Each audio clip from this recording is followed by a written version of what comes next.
6টা বছর 10টা বছর কেন্দ্রীয় সরকারের প্রতিশ্রুতি এবং রাজ্য সরকারের প্রতিশ্রুতি আমি শুধু বেকার বন্ধুদের যারা শিক্ষিত বেকার এখনো বিক্রি করছেন, আমি তাদের কাছে প্রশ্ন করতে চাই, একটু মিলিয়ে দেখবেন, একটু হিসাব করে দেখবেন কার জন্য করছেন।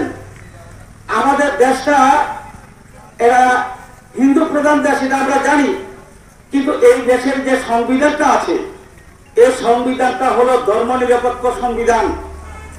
এই দেশটাকে স্বাধীন করার জন্য এই ভারতবাসীর মধ্যে হিন্দু, মুসলমান, বুদ্ধ, খ্রিস্টান যারা সবাই মিলিতভাবে সাম্রাজ্যবাদ ব্রিটিশকে হটানোর জন্য রক্ত দিয়েছেন। ছাত্ররা, কৃষক আন্দোলন, অনেক কৃষক আন্দোলন হয়েছে, শ্রমিক আন্দোলন হয়েছে, ছাত্র আন্দোলন হয়েছে, নারী আন্দোলন হয়েছে। এই দেশ থেকে সাম্রাজ্যবাদকে উৎখাত করার জন্য, ব্রিটিশ সাম্রাজ্যবাদকে ভারত থেকে তাড়ানোর জন্য অনেকে রক্ত দিয়েছেন, অনেকে শহীদ হয়েছেন। এখনো শহীদের তালিকা আছে যারা দেশটার জন্য রক্ত দেননি, ব্রিটিশের গোলামি করেছেন, ব্রিটিশের সাথে তাল মিলিয়েছেন, এই ভারতবর্ষের স্বাধীনতার বিরোধিতা করছেন। তারা আরএসএস নামে জনশিক্ষা, আরএসএস আজকে বিজেপি হয়ে দেশ পরিচালনা করছেন। তারা ভারতবর্ষের সেখানে যেইভাবে দেশটাকে এখন নিয়ে চলছেন, আমাদের সংবিধান থাকবে কি থাকবে না, সংবিধানকে ফাটিয়ে দেওয়ার জন্য চেষ্টা করছেন। যে সংবিধানের মধ্যে আমাদের আম জনতা, প্রত্যেকটা নাগরিকের অধিকার সুরক্ষিত আছে। কাজের অধিকার, ব্যবসা করার অধিকার, শ্রমের অধিকার, মজুরির অধিকার, বেঁচে থাকার বাক স্বাধীনতার অধিকার।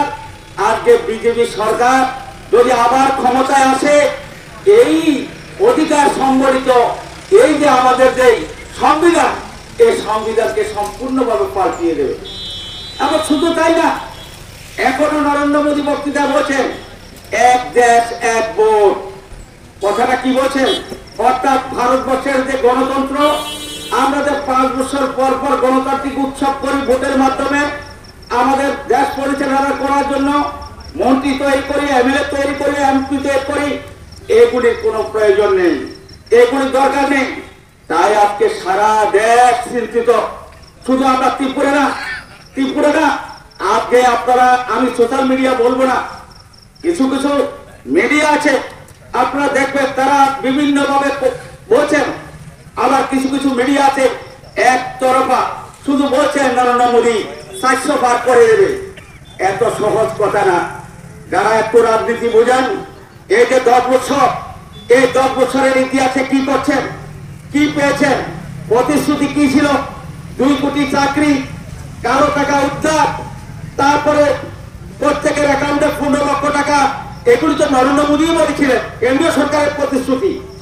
এগুলির ধারে কাছে নেই। এখন আছে শুধু হিন্দুত্ব, রাম নিয়ে অনেকে প্রশ্ন তুলছেন।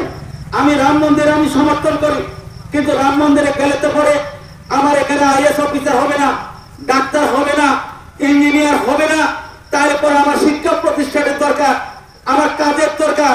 রাম মন্দিরে আমি রাম বললে তো আমার পেট করবে না।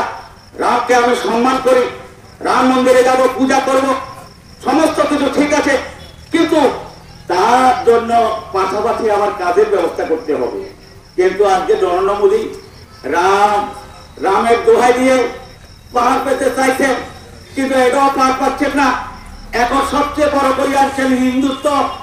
আপনাদের স্বাধীনতার 70-75 বছর পর্যন্ত এই দেশে হিন্দুরাই তো প্রধান, হিন্দুরাই তো বেশি।